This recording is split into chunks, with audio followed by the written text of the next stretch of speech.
Так, друзья, приветствую. И вы, наверное, звук не слышите. Сейчас мы включимся, все будет хорошо.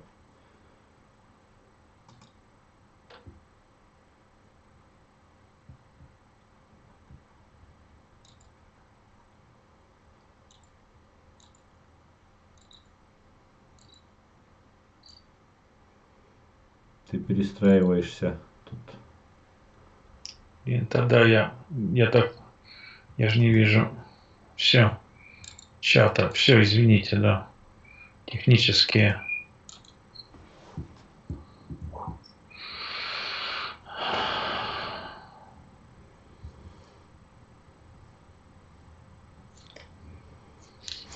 Звук слышно. Звук слышно мой, вам слышно, друзья? Или же вот то, что поют двое человек, вы слышите? А ролик не слышно, а меня слышно. Ну, понятно. Ага. Ролик не слышно. Все, тогда я выключаю ролик. Да. Вітаю, шановні глядачі каналу. Прошу пробачення за технічні, такі негаразди. З нами сьогодні Аслан, канал Реаліті. Вітаю, Аслан. Вітаю вас, Сергей, вітаю всех твоих подписчиков, ассалам алейкум, и вітаю всех своих подписчиков.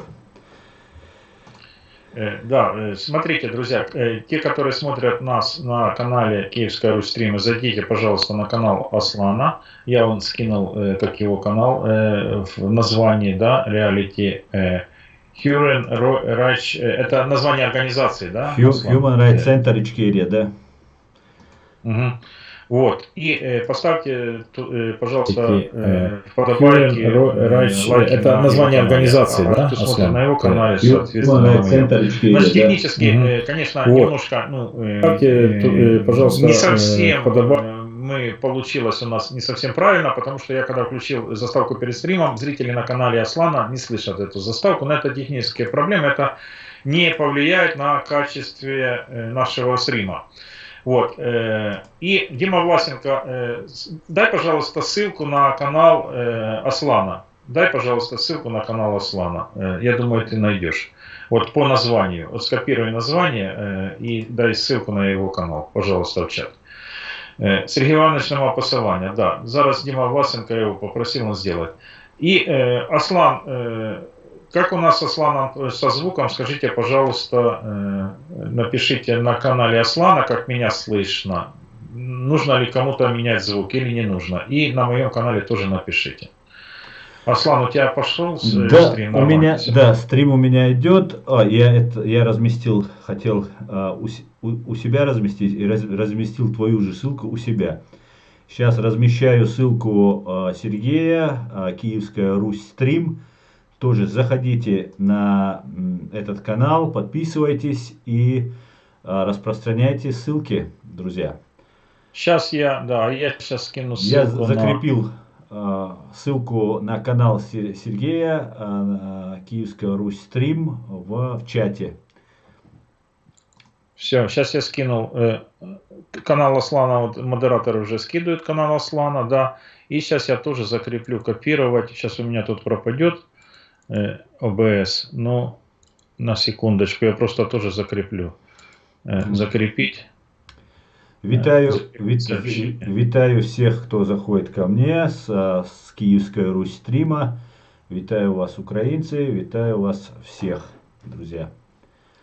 Да, смотрите, друзья, я буду говорить так, чтобы нас понимали во всех странах мира. И на прошлом стриме, на позапрошлом стриме были вопросы у меня, вернее, ко мне были вопросы по поводу того, кто воюет в Украине против украинцев, какие национальности, как и так далее. Я сказал, я постараюсь пригласить этнического чеченца, чтобы он ответил непосредственно на ваши вопросы.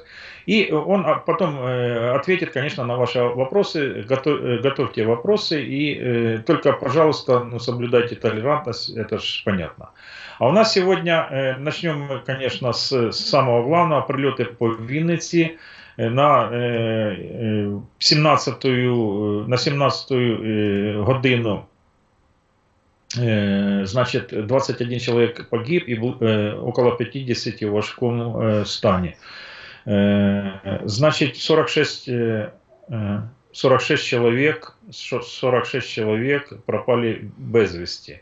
Вот такое ощущение, помните, мы обсуждали с вами, и когда смотрели на карту боевых действий, и на то, что будут делать орки в ближайшую неделю, 2-3, у них нету достаточно оперативных сил для поддержания своего наступательного движения. Захлебнулось, вы знаете, то, что они планировали до 9 мая, то есть захватить Славянск и Краматорск, у них не получилось. К сожалению, пришлось нам оставить Северодонецк и Лисичанск. Ну, потенциал у орков закончился. И сейчас они что начинают делать? Они начинают просто обстреливать территории и обстреливать мирные города. Вот. Я не знаю, Слан, ты следишь за ситуацией на фронте? Потому что нам, конечно, это... ну, понятно, что мы следим каждый эфир. Вот. У тебя есть свои соображения, да, по поводу того, вот, оперативных действий? Почему, что и как? Вот, я имею в виду по наступательному потенциалу Российской Федерации. Ну, да, конечно же, я слежу. И слежу не только с 24 февраля, а с 2014 года слежу. И потенциал иссяк. Я наблюдаю за русской пропагандой, слушаю их новости, все постоянно пытаюсь смотреть, штудировать. И потенциал иссяк. И когда террористы зашли в Лисичанск, и наши отошли, в это время опять там появились тикток войска кадыровские, так называемые кадыровские, это, конечно, условное название. И там некий Магомед Даудов сказал, что если нам Путин скажет, мы дойдем до Берлина, главное, чтобы нас Путин не остановил. И у меня тогда возникла мысль, что, по-моему, они тут остановились, дальше они не пойдут. И так буквально и произошло. Путин сказал, в этом направлении не воюем, дальше идем воюем, а вот именно в районе Лисичанска останавливаемся. И наша сторона передавала, что большие потери у террористов, у фашистов. И было ясно, что они сейчас будут зализывать раны. И наблюдая, анализируя то, что они показывают по своим новостям, можно понять, что они уже на грани истерики просто. Уже такой бред откровенный несут. Просто много лет я за этим наблюдаю. И сейчас то, что они несут, они не несли, по-моему, никогда такого бреда. И скорее всего будет мобилизация, всеобщая мобилизация. Мобилизация идет, чтобы было понятно.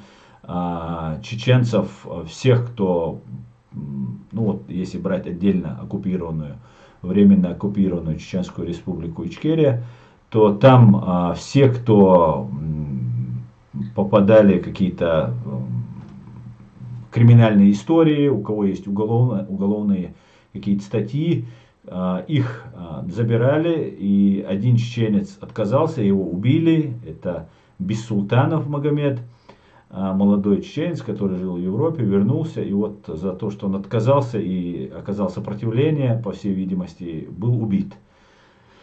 За то, что не едет, не подчиняется их приказу ехать воевать против свободной независимой Украины. Поэтому все у них плохо. То, что вот сейчас химарсы или химарсы, как они их называют, прибыли, и ну все плохо у русских. Вот у нас в Украине все не очень хорошо, да, как сказал Залужный, нам очень тяжело, дуже тяжело, тяжко, но никогда не будет стыдно, сказал Залужный. Вот можно сказать, что им в 100 раз тяжелее, без сомнений, без преувеличения, 100 раз им тяжелее, и им будет стыдно всю их оставшуюся жизнь. Ну, если такая опция у них присутствует.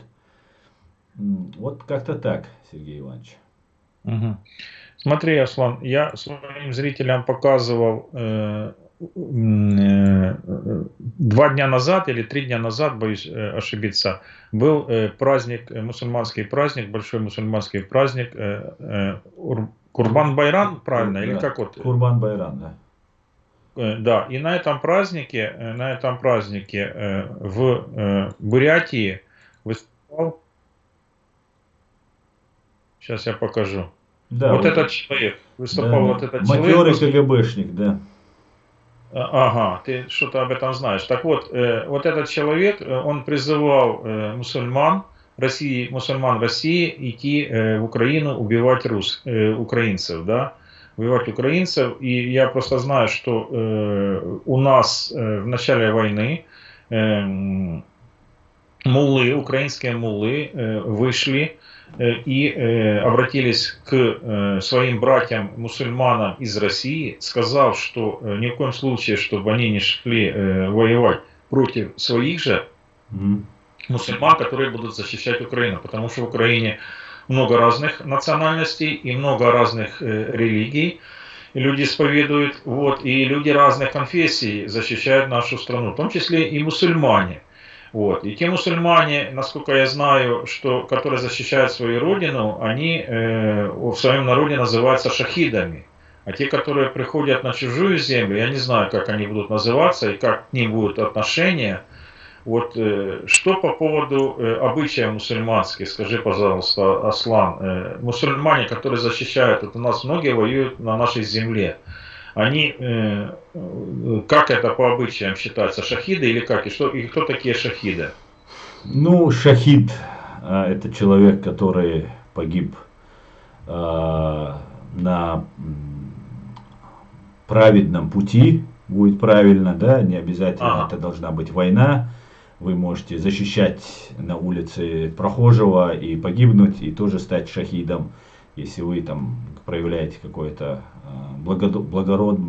богоугодное дело, и в этот момент вы погибаете. Поэтому вот того, что кого ты сейчас показал, это матерый гибнюк, матерейший просто, запатентованный просто гибнюк, как и это верховный муфтий, так называемый верховный муфтий фашистской России. Он, по-моему, татарин по национальности, но это не имеет никакого значения. Не имеет значения, какую религию он исповедует, потому что в КГБ не православные, их вот это РПЦ, ни вот этот ДУМ, Духовное управление мусульман, ничего общего не имеют ни с Богом, ни с религией, ничего подобного близко нет. И опять же, это все сводится к тому, что, скорее всего, сейчас будет объявляться всеобщая мобилизация. Вот это признаки того, что будет объявляться всеобщая мобилизация.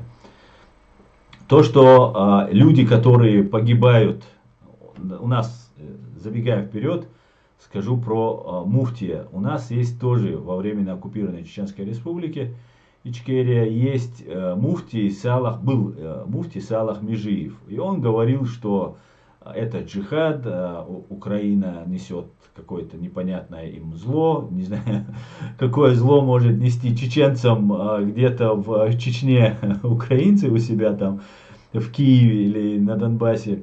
Но вот он вот рассказывал такую историю, что это джихад, нужно идти воевать и так далее, и так далее.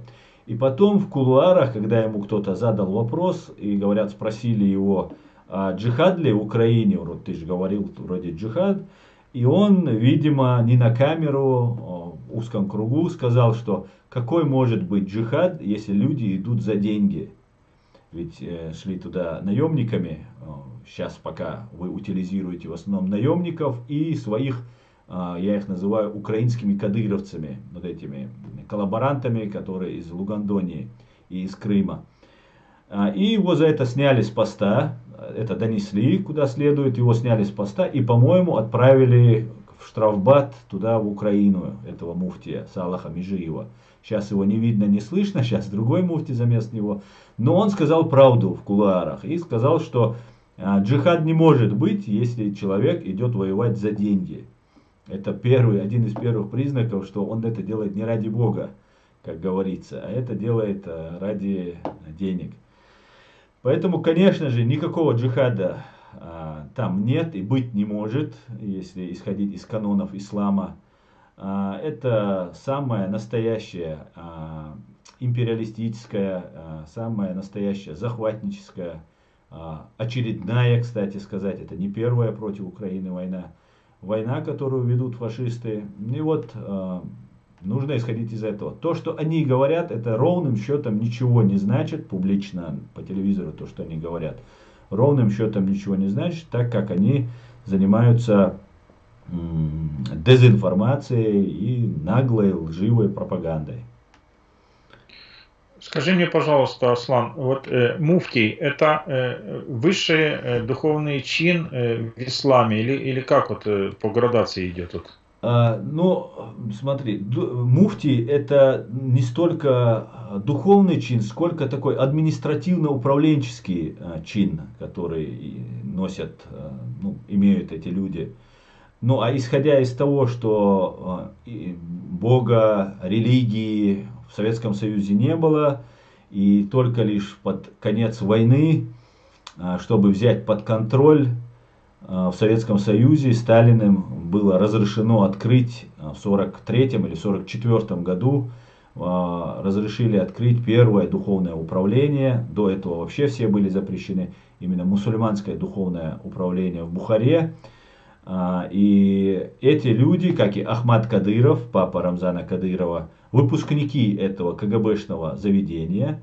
И там, ну, может быть, рядовые какие-нибудь имамы при мечети, которые вот именно владеют религиозными знаниями, и, может быть, и являются в какой-то степени честными и, ну, как сказать, объективными в вопросах религии. Все остальные, я уверен, это действующие сотрудники, офицеры КГБ, ФСБ, и ничего общего с религией, это только контроль за людьми. Все. На это можно даже не... Да, они могут сказать что-то правильное из Корана, из религии, что-то высказать, но ничего того, что это будет отводить их от людей, имеется в виду общество, которое они обязаны контролировать и управлять, отводить их от линии партии, ничего этого они никогда не скажут. А если скажут, то поедут вслед за Салахом Межиевым в штрафбат. Угу. Значит, я обращаю внимание, на канале, на моем канале 652 человека смотрит, 441 вподобайка. Будь ласка, поставьте 200 вподобаек и посмотрите, сколько смотрит на канале Аслана людей и сколько не хватает вподобаек. Тоже поставьте, пожалуйста, кто пришел. Просто бывает, люди заходят, заслушались, и когда им напоминаешь, они ставят лайки. Да, вот, пожалуйста, те, кто пришел, кто опоздал, пожалуйста, ставьте лайки. Да, Денис Карпенко пишет, ставим лайки. Вопрос, у меня будет дополнение к тому, что ты сказал. Но тут вопрос спрашивают зрители канала.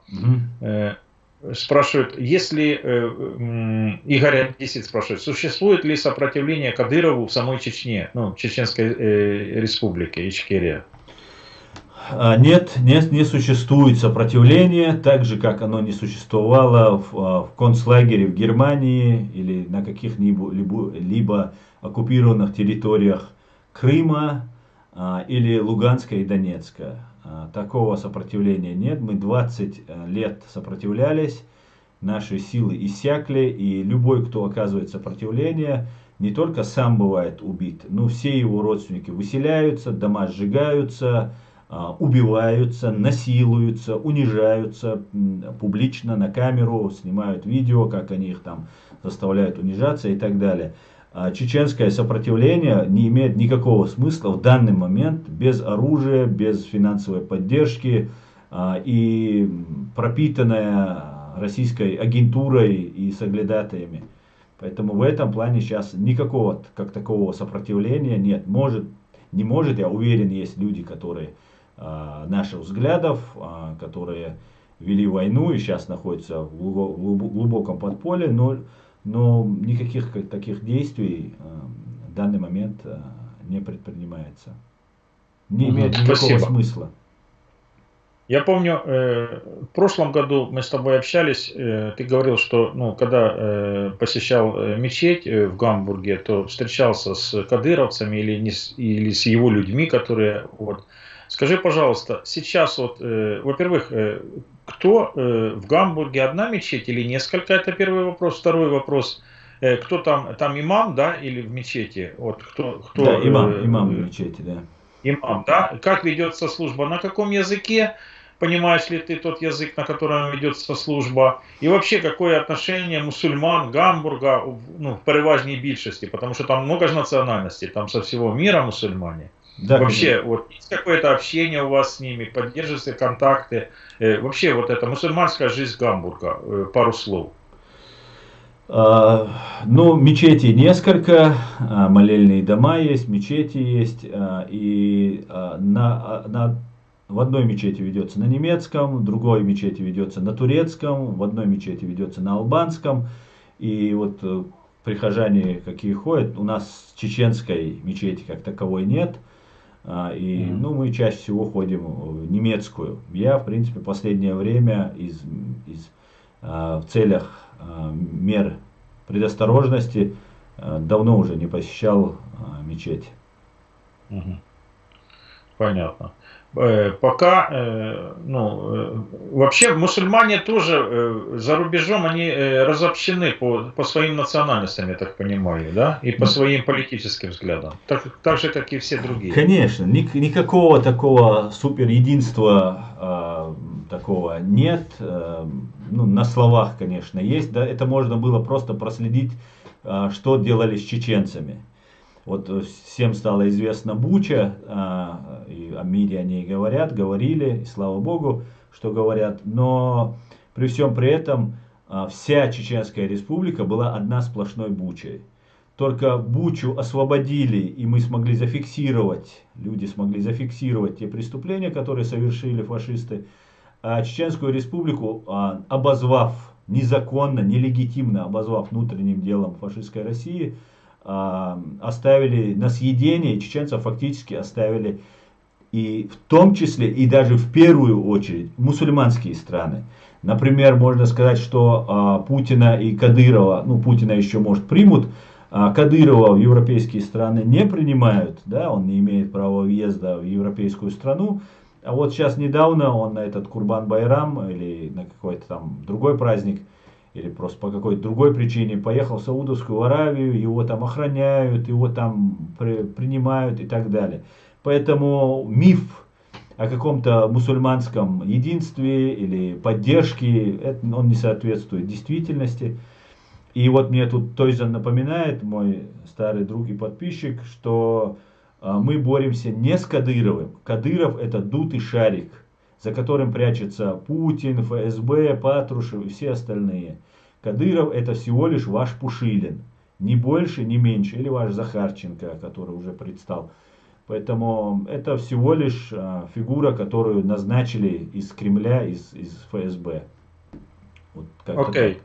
Да, тут, в принципе, вот аналогия правильная, могу согласиться, но ни Пушилин, ни Пасечник не позволяют себе то, что позволяет, например, Кадыров. Например, вот тут люди пишут, когда появилось вот словосочетание Ахмат Сила, да, кто его придумал, и Герой России, вот я забыл, ты называл его имя, фамилию, которому дали в Государственной Думе, он выступал.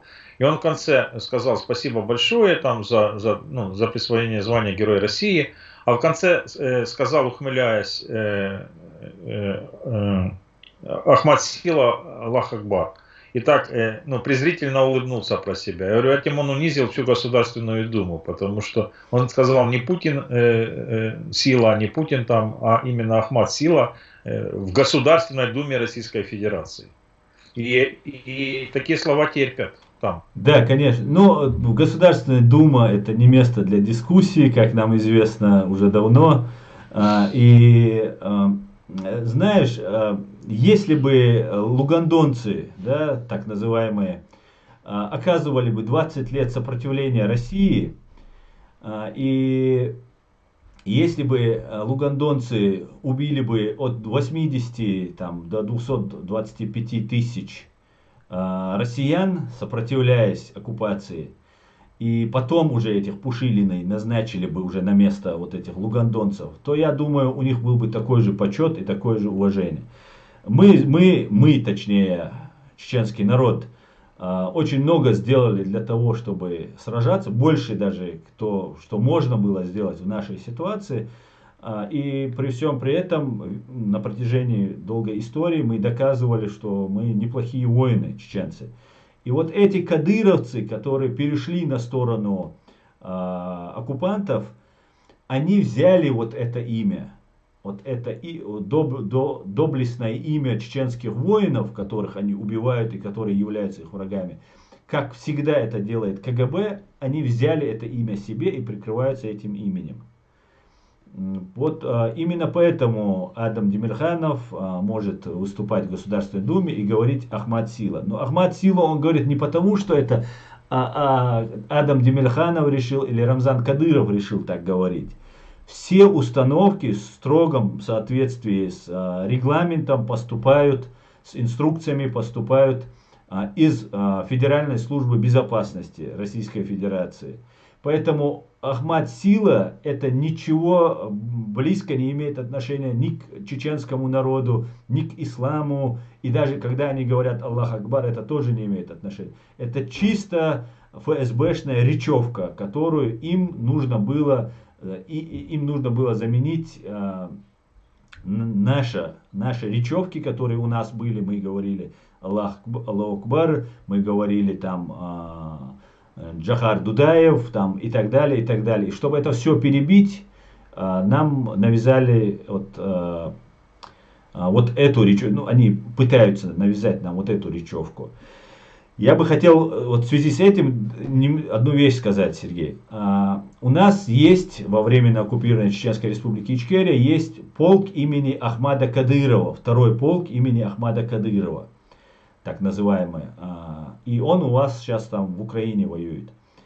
И в 2017 году один из сотрудников этого полка, Сулейман Гезмахмаев, который выехал сюда в Германию, мы с ним здесь познакомились и вместе составили заявление по факту массовой казни чеченской молодежи. Так вот, и Сулейман Гезмахмаев нам рассказал, что полк Ахмада Кадырова подчиняется банде УФСБ по Чеченской Республике. Непосредственно тогда начальником был Игорь Хвостиков. Вот этот Игорь Хвостиков, давал команды, указания, кого задерживать. После этого их сотрудники ФСБ приезжали в этот полк Ахмада Кадырова, следователи ФСБ допрашивали, пытали одни, а ФСБшники их допрашивали. И составляли там нужную им информацию, собирали от них. Так, ты опять тут изменил немножко. И после этого именно УФСБ по банда УФСБ по Чеченской Республике указала, кого из них нужно казнить, а кого там оставить пока. И таким образом было казнено, Новая газета сообщила о 27 человеках, и Сулейман Гезмахмаев присутствовал, видел, слышал казнь 13 человек. Поэтому это никакой не полк имени Ахмада Кадырова, это полк имени ФСБ. Это, как их называл профессор Абдурахман Автарханов, чеченский политолог, советолог, который умер здесь в Мюнхене в 1997 году. Называл их вооруженными силами КГБ. Это вооруженные силы ФСБ. Там есть и чеченцы, и не чеченцы, и так далее, и так далее. Поэтому к нам, чеченцам, к чеченской армии, к чеченскому народу, они имеют такое же отношение, как оккупационные власти имеют отношение там, в том же Луганске и Донецке к гражданам Украины. Люди вынуждены молчать просто, и все. Спасибо. Тут люди пишут, в чате пишут, что кто на компьютере, кто не с телефона смотрит, а на компьютере, можете перейти по ссылке, вот там сверху, вверху ссылка на канал Аслана. Да, перейдите по ссылке, откройте во втором окне или во втором этом самом просто откройте ссылку и выключите звук, чтобы увеличить число просмотров на канале Аслана. И не забудьте тоже поставить туда вподобайку, зайти и поставить вподобайку. А вообще я вас уже учил, что если хотите помочь блогеру, да, вот сейчас идет стрим на 2 каналах, просто включите 2 стрима. Тоже на одном выключите звук, ну, чтобы он не мешал, чтобы эхо не было. И этим вы поможете блогеру. Спасибо, кто это сделал. Спасибо, кто это сделал. 748 у меня смотрит и 100 вподобайок не вистачає. Будь ласка, поставте вподобайки, хто дивиться на моєму каналі, і, пожалуйста, поставте лайки, хто смотрит на канале, нас на канале Аслана.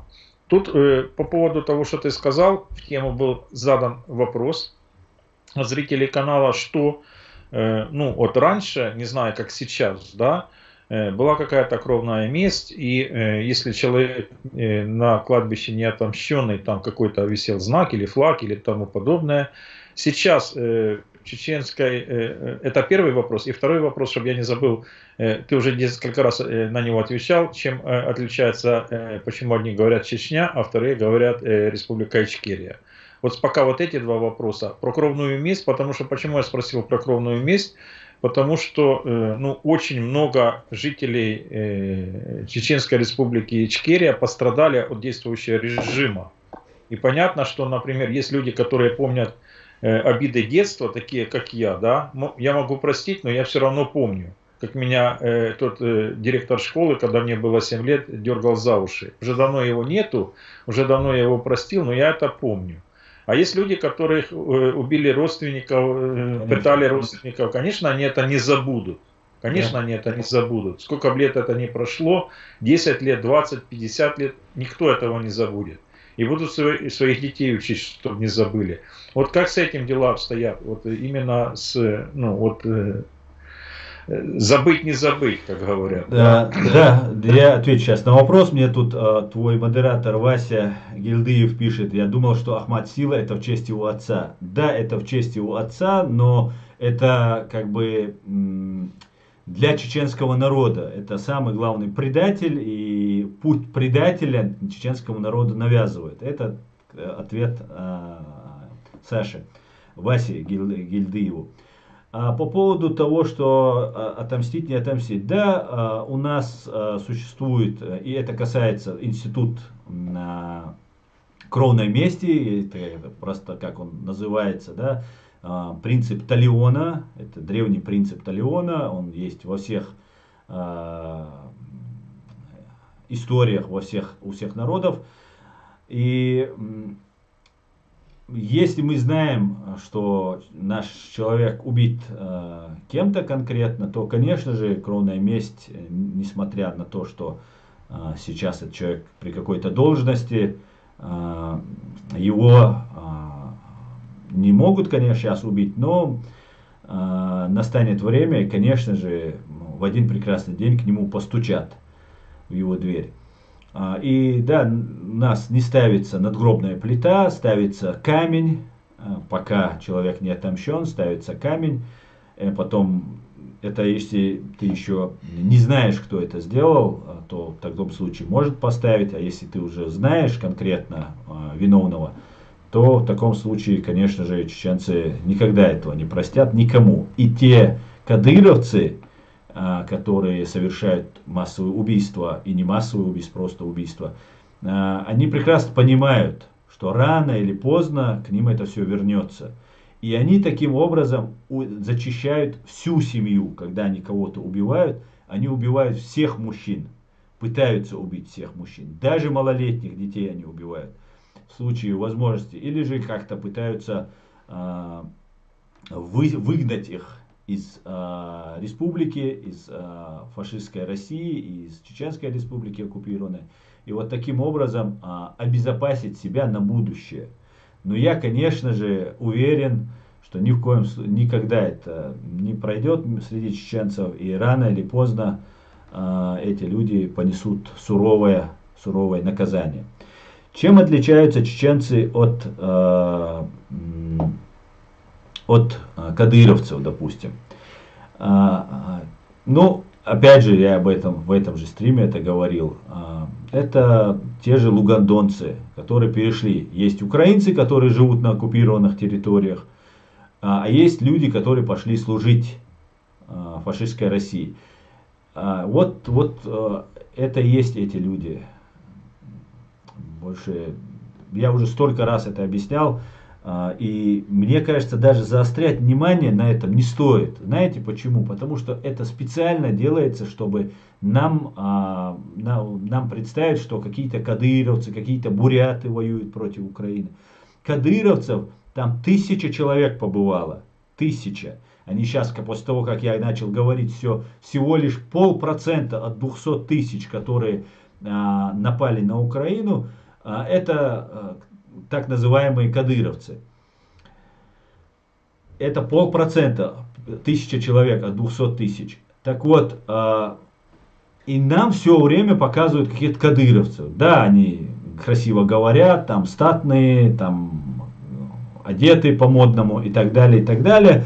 Но это очень важно, друзья, чтобы вы отвлеклись внимание от ФСБ и Кремля, от русского империализма. Головной мозг русского империализма это ФСБ, это КГБ. Всегда так было.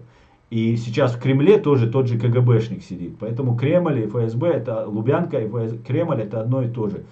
И вас пытаются отвлечь. И я сейчас наблюдаю, что происходит у вас в Украине. У вас люди под видом патриотов Украины, лжепатриотами я их называю, пытаются договариваться с разными Ходорковскими, который там может поплакать Гордону, и там разным там Яшиным, Навальным, Фейгиными там каждый вечер разговаривают. И это очень опасно, друзья. Вы сражаетесь с армией, которая, по опыту чеченцев могу сказать, не умеет воевать. В советской армии украинцы были на голову выше всегда русских вояк. И вы их побеждаете. И малым количеством, отсутствием оружия и так далее. Сейчас оружие начало поступать и все идет отлично. Вы сохраняете своих солдат, а это очень важно, обстрелянных солдат сохранить. Потому что опытный обстрелянный солдат стоит 10 необстрелянных солдат. Поэтому, когда вы выводите солдат из Лисичанска, вы не просто сохранили там, допустим, 1000 своих солдат, вы их умножили на 10 тысяч, и их стало 10 тысяч уже по опыту. Поэтому воевать они не умеют. Знаете, как мы проиграли войну? Все наши умные, самые интеллектуальные лидеры были убиты. И воины, непосредственно кто воевал, мы выиграли войну подчистую, именно на поле боя. С 3000, 4000 воинов мы выиграли 200-тысячную. Один раз они нам загнали туда 450 тысяч войск. За все время так называемой контртеррористической операции около 5 миллионов человек ротации прошли через Чеченскую Республику. Мы выиграли подчистую, мы проиграли их спецслужбам. К большому сожалению, я наблюдаю то же самое. Это большая проблема, я переживаю по этому поводу, потому что победить в войне вы можете их уже без сомнения очень легко. Но вот потом ваши генералы, ваши полковники, непосредственно патриоты, которые многого не знают в этих хитросплетениях политики, будут либо убиваться, либо дискредитироваться, либо, что тоже между нами русские спецслужбы делали, друг с другом стравливать будут. Это тоже огромнейшая проблема. Они не умеют воевать, они умеют только спецоперации обмануть, стравить, купить, запугать, дискредитировать. В этом направлении вам нужно обращать внимание не на кадыровцев, а на ФСБ. Вы должны требовать, как и мы, чеченцы, должны это требовать, и мы требуем это. Ну, не так много, конечно, чеченцев это делают, как я хотел бы, но требуем, чтобы террористическая банда ФСБ была признана террористической бандой ФСБ на мировом уровне, и она должна быть запрещена, как когда-то банда СС или там какой-нибудь там Аль-Каида и какая-нибудь и так далее. Вот как-то так. Да, тут уточняють, так запитували різницю між Чечня і Ічкерія. Так яка ж різниця між Чечнею та Ічкерією? І ну, люди уточняют. Вот, принципиально Ичкерия сейчас вот в оккупированной республике, да, себя безопасно назвать ичкерийцем? Или Нет, как вообще нет, это? конечно. Если вы назовете себя ичкерийцем, вы попали, как говорится. Серьезно, да? Конечно. Чеченская, смотрите, как было. Когда разваливался Советский Союз, Чеченская республика входила в Российскую Советскую Социалистическую Федеративную Республику, РСФСР, да, входила на правах автономии. Когда разваливался Советский Союз, 15 было союзных республик, в том числе Украина, Казахстан, страны Балтии и так далее. И были автономные республики. Вот перед развалом Советского Союза в 90-м году, 90-м году был принят закон Верховным Советом, тогда высшим органом законодательным Советского Союза, был, что автономные республики и советские республики уравниваются в правах. И каждая, и автономная, и советская, которые уже были равны в правах, имели право на выход из Советского Союза. И мы, чеченцы, согласились, приняли эти условия и вышли, соблюдя советское законодательство и соблюдя международное право. После того, как Советский Союз переформатировался, он не развалился, как нам представляют, он переформатировался в новое образование, в СНГ, и они в своих республиках оставили КГБшников. Так было и у вас, но вы быстро справились с этой задачей. Не так быстро, как хотелось, но справились. Так было в Азербайджане, там до сих пор не справились, по наследству передается власть. Так было в странах Балтии, страны Балтии вообще быстро справились, это был такой уникальный случай. Все эти три страны быстро вышли. Так вот, Чеченская республика объявила, на 1,5 года раньше приняла конституцию свою, чем Российская Федерация. Мы приняли конституцию 12 марта 1992 года, русские приняли в декабре 1993 года свою конституцию. На 1,5 года раньше. Короче говоря, государственные все ветви власти, все необходимые атрибуты, все как положено, референдумы, выборы, все как положено было проведено, и мы зажили своей жизнью. Но при разделении советского имущества гибнюки, которые все это время управляли Советским Союзом, российские гибнюки, начали делить это имущество, им нужно было отвлечь внимание русских от разграбления советской собственности. Помните эту приватизацию? И в это время против нас велись все вот эти гибридные войны, 91, 92, 93, 94 год. Гибридные войны велись против нас. И в 93 году, когда Российская Федерация приняла свою конституцию в декабре, она туда незаконно вписала Чеченскую республику. Хотя у них же в конституции написано, что в Российскую Федерацию входят республики, добровольно вошедшие в Российскую Федерацию, подписавшие федеративный договор. Чеченская республика и Татарстан не подписали тогда федеративного договора, но были внесены в Конституцию Российской Федерации. Чеченская республика называлась Чеченская республика Нохчичуэ. Так она называлась.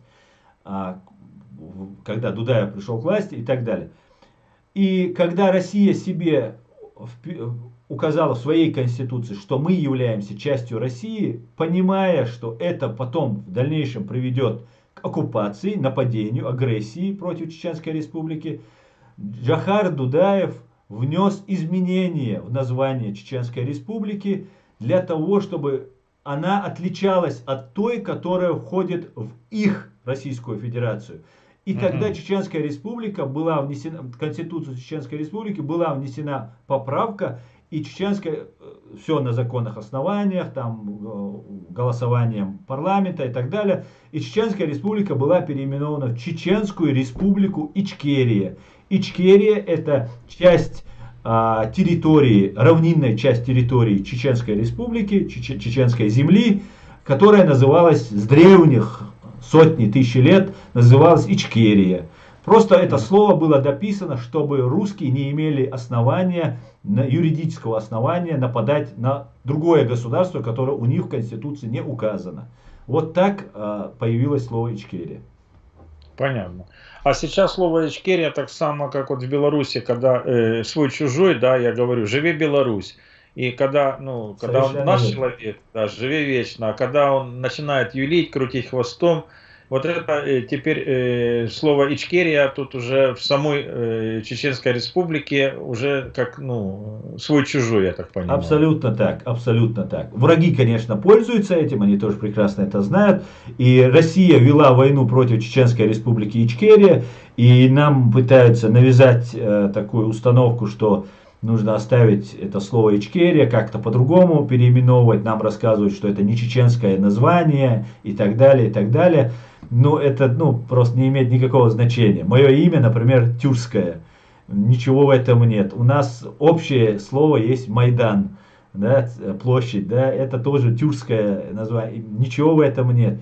Но нам пытаются, потому что пытаются навязать такой нарратив, что Ичкерия это плохо и так далее, и так далее.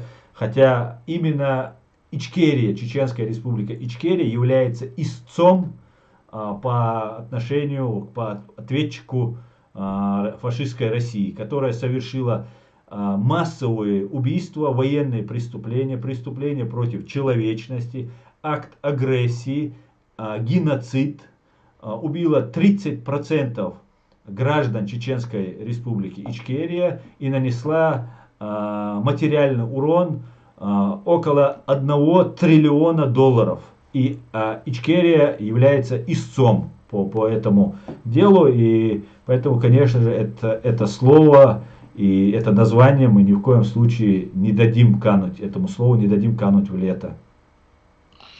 Спасибо. Есть какие-то данные, сколько всего чеченцев живут за границами республики? Вот, есть какие-то вообще, или посчитать невозможно? Ну, я не знаю, сколько живут в России. В Европе, по разным данным, около или более 300 тысяч проживает чеченцев. Нас всего 1 миллион.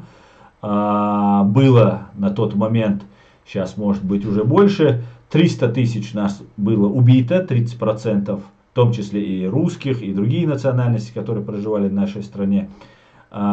Здесь в Европе живет около 300 тысяч, более 300 тысяч. В Турции небольшое количество живет чеченцев, несколько, может быть, десятков тысяч, наверное, живет.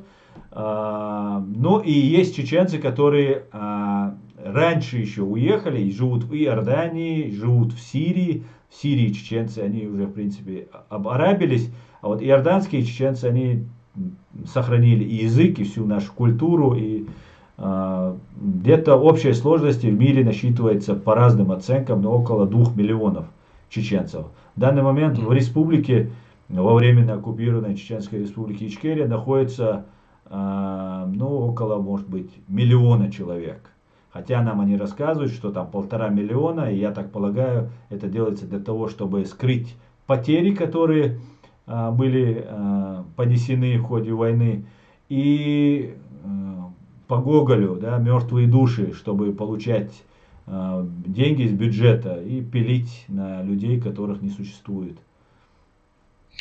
Спасибо. Я хотел бы обратить ваше внимание, тут очень много вопросов по вчерашнему сообщению из Турции, да, по переговорам по зерну. Значит, ходят переговоры по зерну между Украиной, Турцией и Российской Федерацией. Вчера они договорились про створення координаційного центру з експорту українського зерна морським шляхом. Еще одной стороной переговоров, четвертой стороной была Организация Объединенных Наций. Значит, я когда посмотрел это сообщение, договорились встречаться на следующей неделе, кстати. Наступного тижня делегації України та Росії знову зустрінуться в Туреччині, щоб узгодити всі деталі підписання відповідну угоду. Але Росія за планом повинна дати згоду на перемир'я під час руху вантажів, а Туреччина за підтримки ООН інспектуватиме кораблі, щоб розвіяти побоєння Росії щодо постачання зброї Україні, як стверджує Кремль. Значит, интересно, чем закончатся эти переговоры, потому что нам надо продавать зерно, у нас сейчас посевная, жнива, да, посевная, говорю.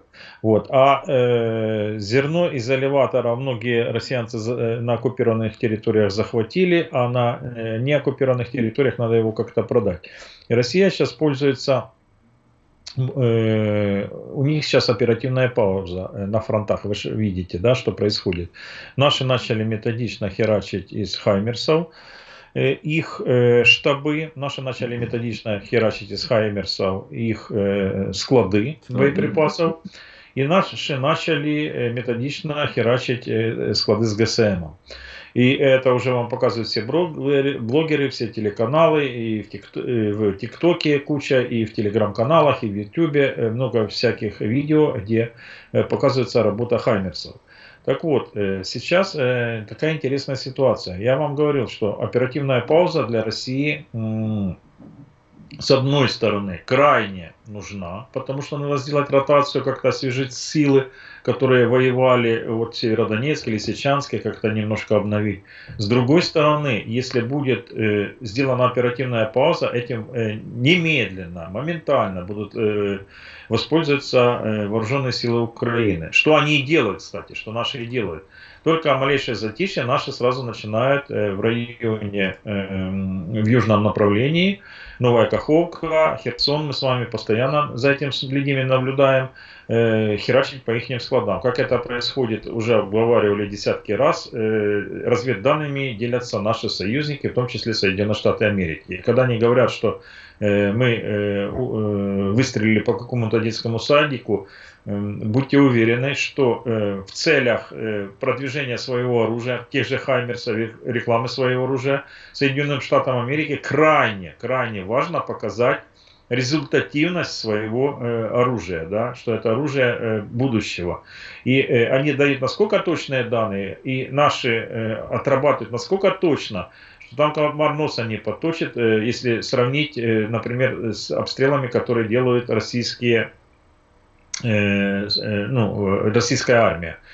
У них насколько сейчас проблема с высокоточным оружием, как говорит Коношенко, мы высокоточным оружием, что они начали С-300 и С-400 пробовать херачить, просто С-300 и С-400 херачат по Николаеву, просто в тупую. Вот, установки, которые должны сбивать самолеты, они стреляют по наземным целям.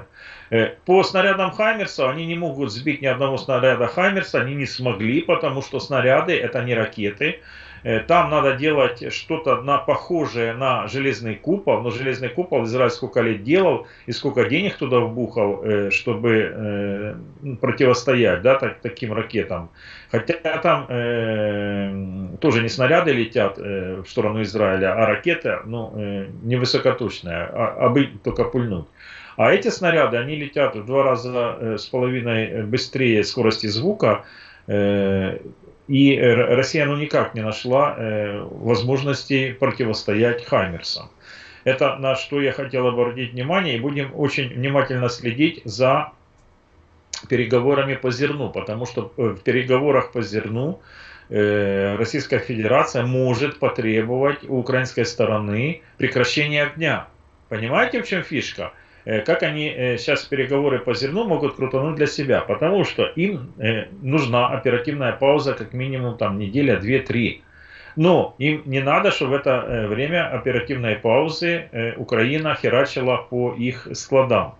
И для того, чтобы как-то завязать Украину, они подключили сюда Организацию Объединенных Наций и будут пытаться на Украину заставить украинскую сторону через международные организации, чтобы Украина согласилась на а-ля прекращение огня. Вот такая ситуация. Задайте ему питание, как правильно называть ее Украину. Ну, только что же отвечали. Чеченская республика Ичкерия. Было изменение в Конституции. 90, не помню какого года. Уже в 94 четвертом, году, в начале 94 году изменили Конституцию. Извиняюсь, в третьем. Третьем, да. И тут, кстати, если вернуться к признанию и непризнанию, после того, как Российская Федерация признала ДНР, ЛНР, а потом Южная Корея, вот вчера или позавчера, вот, Северная Корея, извините. Вот, говорят, я не проверял информацию, что Гончаренко подал законопроект в Верховную Раду Украины о признании Чеченской Республики Ичкерия. Что для это даст что-то в международном, если республика оккупирована, не даст это реально, нереально. В принципе, украинские депутаты могли бы за это проголосовать, я так думаю. Но это вот в данной ситуации, это актуально или нет? Конечно же, вот само слово Ичкерия, которое мы пытаемся сохранить и не дать ему, не дать забвению этому слову и, конечно же, отстоять свои права, конечно же, это очень важно, нужно, но с практической точки зрения это нам не несет особо никакой пользы сегодняшний день. Конечно же, будет хорошо, если я приеду в Украину и буду говорить, что я гражданин Ичкерии, и государство, на уровне государства это будет признаваться. Но наша страна оккупирована, нас признала до этого Грузия, например. Это никак не повлияло даже на ведение войны с Россией, когда мы вели войну, это никак не влияло. Ну, сейчас, это очень хорошо, спасибо большое. Ну, практической пользы пока я в этом не вижу. Ну, за исключением некоторых, может быть, деятелей, которые сейчас попробуют на этом пиариться и как с одной, так и с другой стороны и пытаться. Вы будьте внимательны, уважаемые украинцы, да, потому что здесь не все так оказалось. Я человек профессии юриста, адвоката и много общался с людьми преступного мира. И, как мы знаем, преступники любят немного соврать, немного приукрасить и так далее. Так вот, когда я влез вот в эту так называемую политику, не собираясь влезать в нее, просто занимаясь своей правозащитной деятельностью, я понял, что преступники и бандиты – это святые люди по сравнению с политиками. И с лицемерием и ложью, которую я, например, до сих пор только, например, могу осознавать, что есть такая вот параллельная реальность, как политика. Говорят одно, и это не просто какая-то там для связки слов или для красивое такое выражение. Говорят одно, думают другое, делают третье. Это абсолютно так, абсолютно оказалось так. Поэтому будьте внимательны. Русские спецслужбы и их прихвостни очень большие специалисты в этом деле. Очень большие. Они годами могут подходить к какой-нибудь личности для того, чтобы в какой-то степени этого человека подвести под то, что им нужно. Это очень сложная тема. Ее, наверное, нужно говорить не так публично, а с людьми, которые специалисты в этой области. И много что есть мне по этому поводу сказать. Да, смотрите, друзья, мы внимательно следим за тем, что происходит на вражеской территории. На вражеской территории проходят очень интересности происходят. Да? Завтра Государственная Дума собирается на внеочередное свое заседание. У них сейчас каникулы, у них реально каникулы, и Путин дал команду срочно собрать заседание Государственной Думы, и многие сейчас аналитики пытаются просчитать, почему это и зачем это будет завтра делаться. Потому что некоторые говорят, что там ничего страшного нет. Я посмотрел россиянскую прессу, то россиянская пресса пишет что там будут просто решаться кадровые вопросы. Вот. И Тартас сегодня. Путин подписал закон об обеспечении проведения операций вооруженных сил Российской Федерации за рубежом. А это то, что касается непосредственно нас с вами. И, кстати, и нас с вами, и других стран, которые уже оккупированы Россией, которые собираются они оккупировать. Да? Так вот, дословно, что передает и Тартас, я показываю, что видели все. Документ позволяет Министерству обороны, МЧС, Росгвардии, ФСО и ФСБ увеличивать или сокращать объем товара и услуг в рамках заключенных контрактов. Помните, я вам про этот федеральный закон рассказывал? Вот этот федеральный закон, он принят Государственной Думой 6 июля 2022 года, а одобрен Советом Федерации 8 июля 2022 года, буквально через 2 дня. И вот сегодня Путин подписывает этот федеральный закон. Согласно этого закона, я уже разбирал с вами, ну так, тезис на этот закон. Значит, Российская Федерация, если коротко, ставится на военные рельсы. Ставится на военные рельсы любой хозяин предприятия, любое предприятие, куда придет вот эти деятели из МЧС, Росгвардии, ФСО, ФСБ, Министерства обороны, любой из сотрудников, да, и сделает заказ на ремонт БТРов, ремонт кроватей для военных, ремонт какой-то техники для военных, то предприятие будет обязано обеспечить этот ремонт и поставку соответственного оборудования. Да? Ежели у предприятия нету достаточное количество рабочей силы, они обязаны нанять на работу достаточное количество рабочей силы, организовать работу в 2-3 смены, но заказ должен быть выполнен. Ежели Министерство обороны или другие вот эти силовые структуры закажут, например, сделать заказ на ремонт 10 БТРов, а потом для обеспечения этих силовых структур понадобится срочно отремонтировать не 10 БТРов, к примеру, а 15, то они имеют право, согласно этого закона, переписать сумму контракта или не переписывая сумму контракта, а переписать количество отремонтированной техники, не меняя сумму контракта. То есть сейчас Российская Федерация руками своих же граждан, своих предпринимателей пытается решить проблемы с логистикой и проблемы с ремонтом вооружения. Мы прекрасно знаем, что сколько техники повреждено, сколько имущества повреждено. Наши хаймерсы начинают работать по ночам, как это говорят, чтобы федерасты не спали. И вот Путин подписал этот закон. Это что? Так, извини. Да, Аслан, это негласное объявление военного положения в стране, я так понимаю, можно... Да, я тоже думаю, Сергей, именно к этому все идет. Но не справляются они, не получается у них. Нужно закидывать мясом просто. Не хватает добровольцев, так называемых добровольцев, на самом деле наемники, воюющие в чужой стране.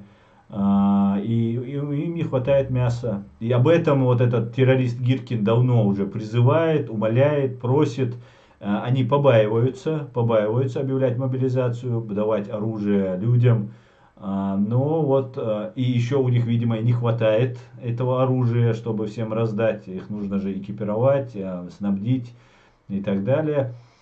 И, скорее всего, сейчас они уже подготовились и будут сейчас объявлять мобилизацию, объявлять войну, переход от так называемой спецоперации. И как Путин недавно сказал, что мы еще воевать по-настоящему типа не начали. Вот мы типа сейчас начнем. Вот около 40 тысяч уже своих ублюдков похоронили, и все равно они еще воевать не начали. Но посмотрим. Я думаю, это такая палка о двух концах, и такая ситуация может даже ударить по самому Путину и его режиму. Просто нужно больше оружия и больше гробов отправлять. Только язык силы, никаких уговоров. Все вот эти разговоры с Фейгинами, там, с Ходорковскими, их нужно прекращать. Я вам гарантирую, это выйдет вам боком.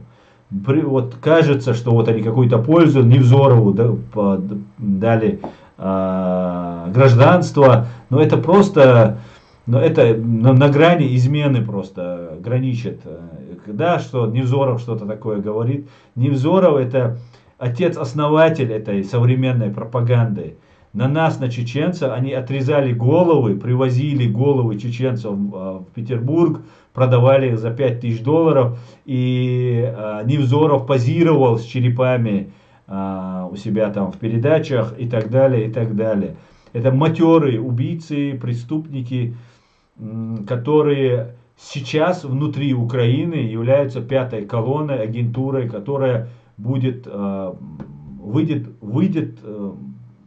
большая беда. Это запустить троянского коня к себе. Что Невзоров, что Ходорковский, что Гудковы, Фейгины, Мейгины. Никаких контактов. Дело не в том, что русский или не русский. Дело в том, что россиянин не россиянин.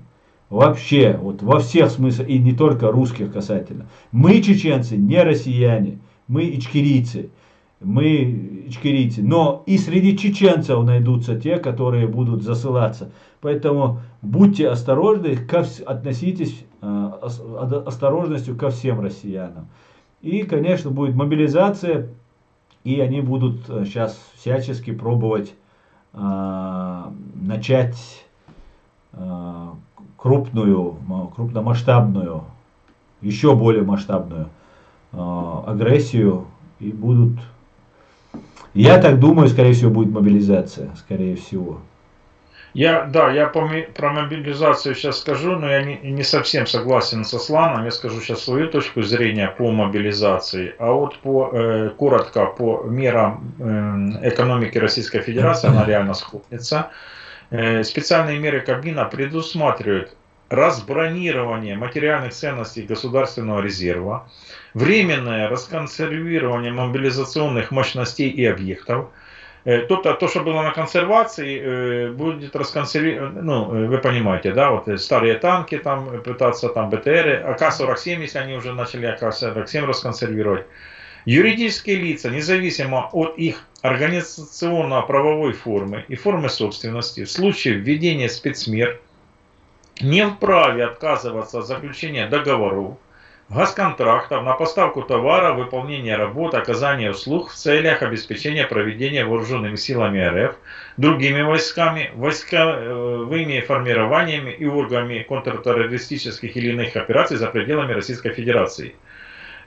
Также он подписал закон, в который внесены поправки в Трудовой кодекс. То есть, в этой фразе, то, что я вам говорил, что предприятия не могут отказаться от принудительного выполнения госзаказа, а рабочие не имеют права отказаться работать. Это уже, я не знаю, как... Принудительный труд.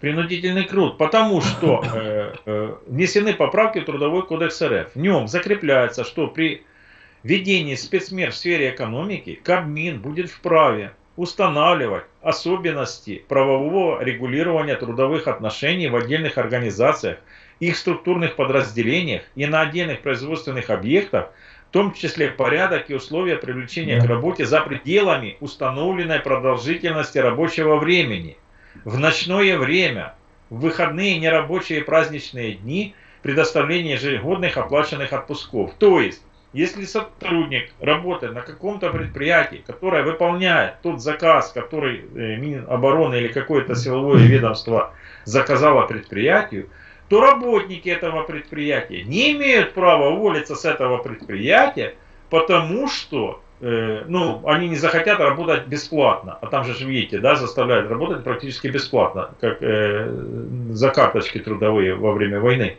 Это первое. Второе. Если человек по КЗОТу отработал 8 часов и хочет уйти домой, его могут не отпустить, потому что не исправлен БТР, и его надо отремонтировать. А чтобы его отремонтировать, человек должен проработать там 12 часов, 18 или 24. Это никого не волнует, потому что есть заказ на ремонт какой-то техники. Вот это уже называется первые звоночки. Это уже начнутся какие-то бунты и какие-то недовольства среди рабочих. По поводу мобилизации. По поводу мобилизации они решили немножко сделать хитрее, чем просто объявить мобилизацию. Они сейчас подписали какой-то там указ, приказ про добровольцев. То есть они будут, вот там у них есть Росгвардия, есть контрактники, есть срочники, контрактники, есть наемники. Вот наемники, у них зарплата намного больше, нежели зарплата у контрактников. Но наемники, внимание, не получают вознаграждение или там страховки по ранению и по убийству, если его ликвидировали. Его семья ничего не получает, наемники. Но сейчас они, слово наемники они же не говорят, и они это называют добровольцы. Что они делают? Чтобы уберечь свой федеральный бюджет, они распределяют сейчас по территориям Российской Федерации, по областям, краям, республикам, автономным республикам и так далее, квоты на добровольцев, на привлечение добровольцев. И обеспечение, финансовое обеспечение добровольцев лягает на плечи не федерального бюджета, а местных республик, краев и областей, понимаете, районов. Получается, что, я вот не знаю, если сейчас загуглить, сколько административных территорий в Российской Федерации. Говорят, там больше 50 вроде бы, я вот точно не помню. Субъектов ты имеешь в виду? Что? Субъектов? Да. Сколько субъектов Ну, было 88, что-то они переизменили, 84, по-моему, сейчас их. Хорошо, смотри, даже если 84, ну плюс-минус спускай, возьмем 80. Если на России 80 субъектов, и каждый субъект обязан предоставить батальон, а у них это 50, это 80 оперативно-тактических батальонов, я так понимаю. Оснащенные, не умеющие воевать, потому что их же надо научить воевать. Но живая сила. Ну реальная живая сила. АК-47 у них на складах до хрена. Что они делают? Они предлагают им от 3 до 6 тысяч долларов единоразового на контракт на полгода. Вот, и это обязаны оформить местные власти без всеобщей мобилизации. Понимаете, в чем фишка? Чтобы не было народного какого-то негодования. У них гибридная война, военное положение, вот как я только что прочитал. Военное положение не ввелось, но они, видишь, как гибридно. И гибридная мобилизация. Вот они пойдут этим путем. В связи с кардинальным обнищанием населения в стране, желающих пойти, испытать удачу за 6 тысяч долларов найдется, я думаю, немало. Вот такая ситуация для нас с вами.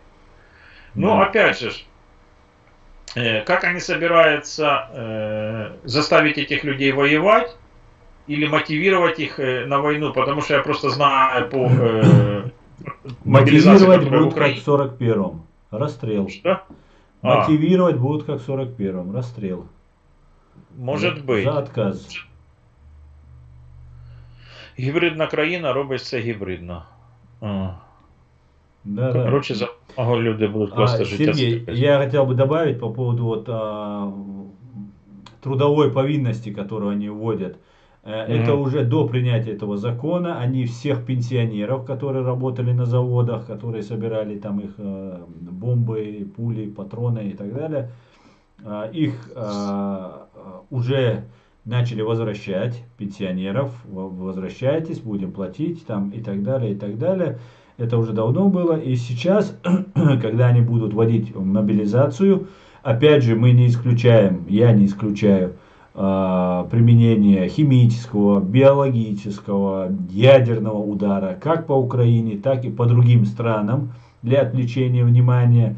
так как проиграть Путин это равно ему потерять власть, потерять жизнь. Самое ценное в России это жизнь Путина и Патрушева. Это две самые большие ценности в этой стране. Больше ничего, вся Россия не стоит вот этих двух жизней.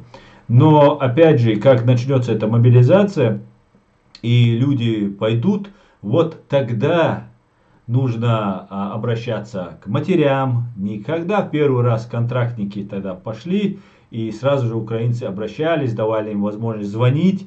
И мы все видели эти ролики, как они разговаривают, матери со своим пленным сыном. Ну, из 10, может быть, один нормальный найдется. Мама нормальная только найдется, которая там как-то адекватно реагировала, в нашем понимании адекватно.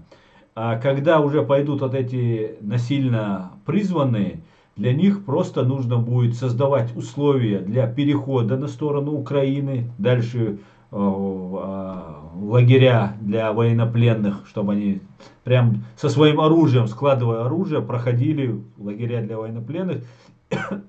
И вот тогда, мне кажется, намного больше будет тех, кто будет просто сбегать с поля боя, потому что русские очень рассчитывают за последние вот эти 22 года, что правит Путин, что у них как бы такой договор между ними, что он делает все, что хочет, но не трогает русских.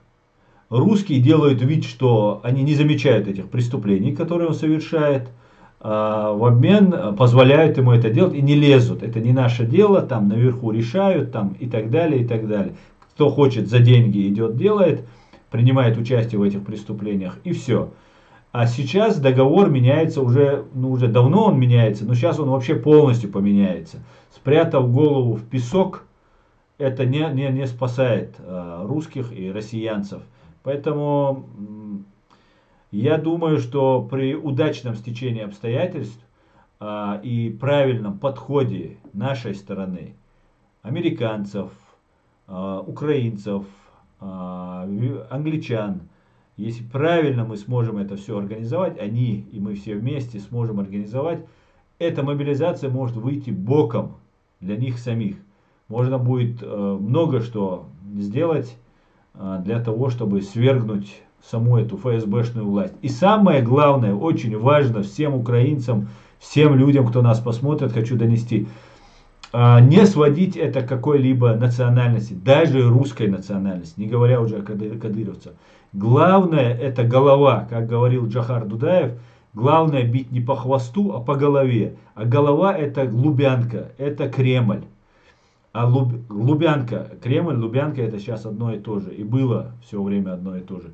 Может, раньше как-то это камуфлировалось, как-то скрывалось, но сейчас уже откровенно.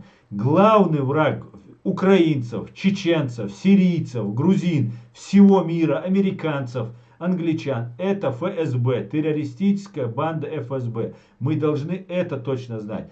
Также, конечно же, и их действующий орган, Главное разведывательное управление, ГРУ их, так называемое, сейчас оно по-другому называется, Главное управление называется.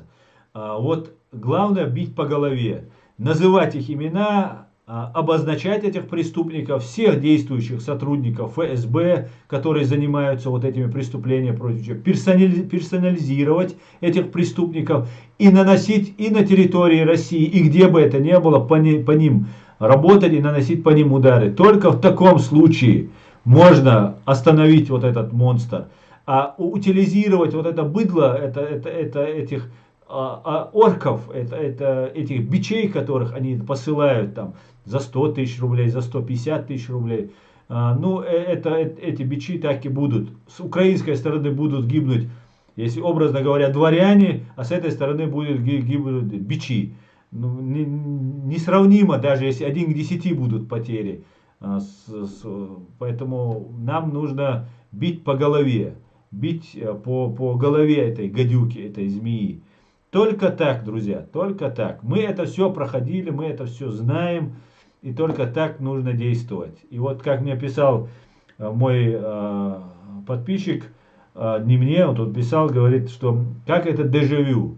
все, что у вас происходит, начиная от метода введения, мы на этом, я вырос на этом, всю свою сознательную жизнь я испытываю на них их пропаганду, их методы умершления, их методы обмана, убийства и так далее. Мы специалисты в области ФСБ, русского империализма и так далее.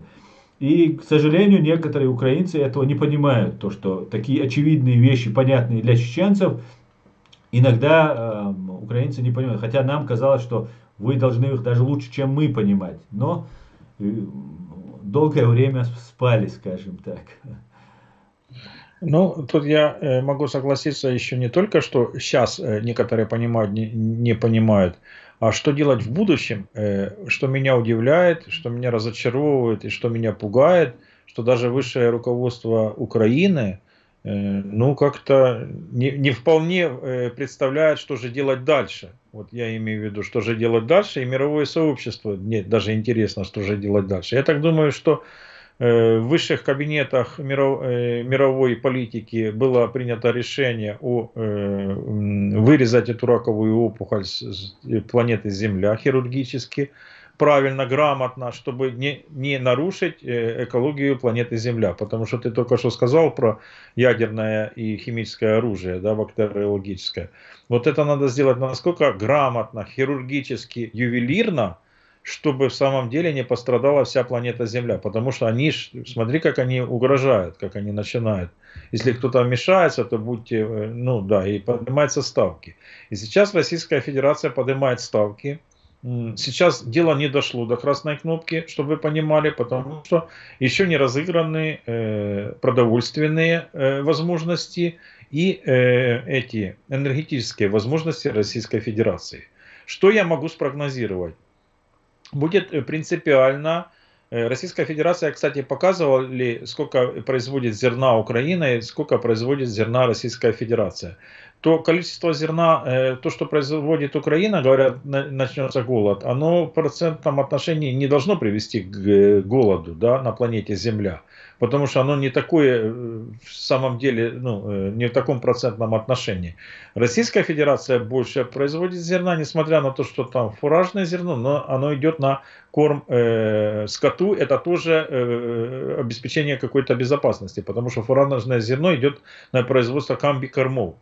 Так вот, сейчас что начнется осенью? Осенью начнется шантаж всей планеты Земля по продовольственному кризису. Российская Федерация может в ущерб себе, своей стране, перестать продавать зерно на мировой рынок. Это посмотрим, пойдут они этим путем или не пойдут. Но у меня еще есть подозрение. Вы знаете, что 11 числа они остановили там Северный поток, первый который. И они шантажируют поставки газом тем, что какая-то турбина там, которую дали в ремонт Канаде. Канада согласилась вернуть эту турбину. Украинское правительство выразило свою ноту, пишут стрим, подвисает вроде, вот, недовольство. И я думаю, что будут спланированы несколько вот таких атак на мировое сообщество. Первая атака — это по продовольственному, я только что сказал, по зерну с Украины, чтобы заставить Украину подписать некие бумаги, чтобы Украина согласилась на какое-то перемирие, на хлебное перемирие или на какое-то, да, чтобы сбить накал, потому что украинцы уже увидели вкус работы с хаймерсами, и как-то им надо вот это снивелировать. Но это опять палка о двух концах, потому что хаймерсы будут приходить, и тяжелое вооружение будет приходить. Как они сыграют дальше, не знаю. И второе — это давление на Европу тем, что энергоресурсами. Они могут, мотивируя тем, что Европа сама наложила санкции на поставки, а мы знаем об этом еще, за невыполнение Минских соглашений. Европа постоянно продлевает санкции против Российской Федерации, в том числе на новые технологии в сфере энергообеспечения и на оборудование для нефти и газа. И они могут сказать: ребята, хотите нефть, хотите газ? Мы готовы вам предоставить эту нефть и газ. Но у нас нет технической возможности, потому что вы сами отрубили нам ну, своими санкциями. И вот эти гибридные войны, я так смотрю, они разрабатывают. Плюс гибридная мобилизация и гибридное перестроение на военные рельсы экономики. То есть игра в долгую. Не на месяц, не на 2 месяца, а на года. Я не знаю, достаточно я правильно излагаю или есть критика к моим рассуждениям. Вот. Ну, в принципе, я с тобой согласен, что будут, ну, эти нанесения ядерного удара или какого-нибудь такого, за которым будет явный их след. Они, конечно же, постараются это отложить на самый последний момент или вообще не побоятся применить. И после того, как Борис Джонсон сказал, а он, между прочим, поздравляю нас всех, становится или уже стал секретарем НАТО. Поэтому это очень хорошая такая поддержка. Подожди, я этого не знал. Борис Джонсон стает генсекретарем НАТО? Да, генеральным секретарем НАТО, да. И это очень хорошая новость, потому что он сказал, в случае нанесения ядерного удара по Украине, Великобритания нанесет ответный удар по России. И этим он просто уничтожил все их попытки, и понты и так далее. А теперь, когда он генеральный секретарь, то, конечно же, он нанесет. Я в этом не сомневаюсь. И нанесет, и Запад, и Америка нанесет. Потому что Америка сегодня, уже я буквально вчера или позавчера видел, готовится к нанесению ответного по своей территории ядерного удара. Уже там выпускаются инструкции, брошюрки и так далее, как действовать. И этому нужно быть готовым. Этого не надо бояться, это не надо паниковать. Это не значит, что они уничтожат весь мир и так далее. Но припугнуть, если им есть малейшую возможность предоставить, они попробуют. Но готовым нужно быть. Идет война, гибнут каждый день украинцы, лучшие из лучших гибнут. Поэтому нужно быть готовым ко всему. А то, что ты говоришь, конечно же, они задействуют все. И у меня к тебе вопрос. Мне тут задает мой подписчик, Файтер Израиль. Аслан Салам, спроси у собеседника, как он относится к тому, что украинский контент в YouTube заполнен хорошими, но представителями Оркостана, которые получают украинцев, как надо жить. И на самом деле мы, чеченцы, которые пытаемся разобраться в украинской теме, иногда путаемся.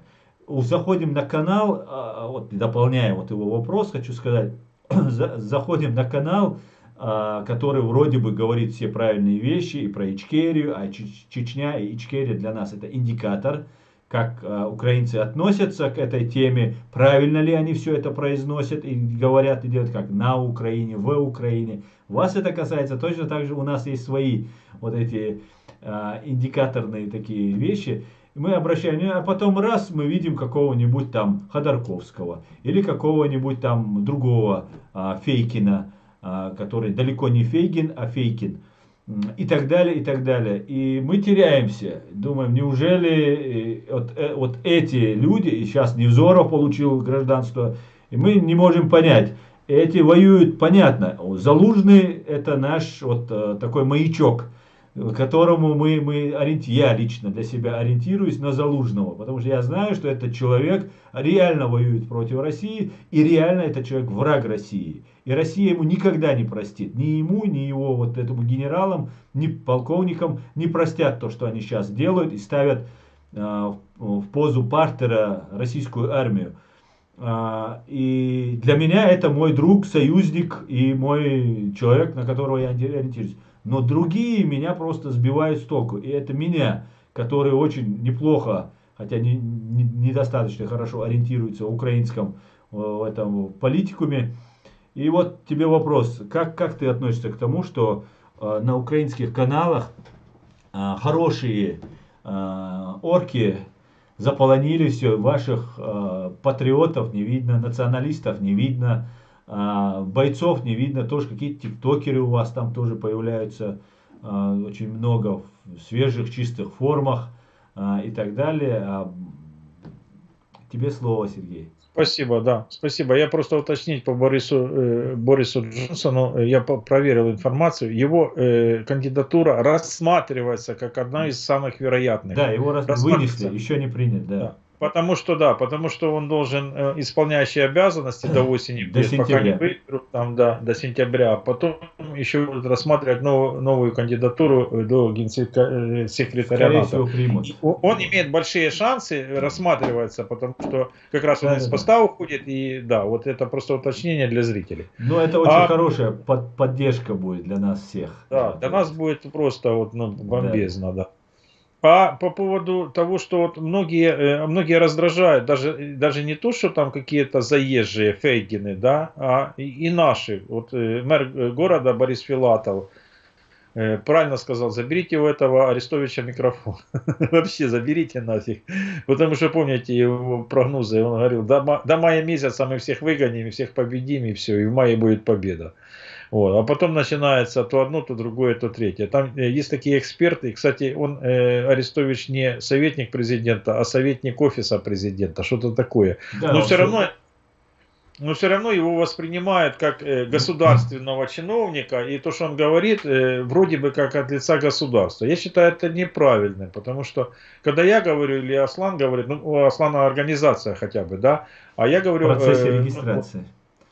Да. А я говорю как, ну, как блогер, канал Киевская Русь, высказываю свою точку зрения. А Арестович, там Фейгин, вот не знаю, ситуация. И там еще не только вот этот зритель из Израиля обратил внимание, но и другие зрители обратили внимание, там Быков такой есть, российский имперец. А он на канале Дом, который финансируется из кармана, из бюджета государства Украина.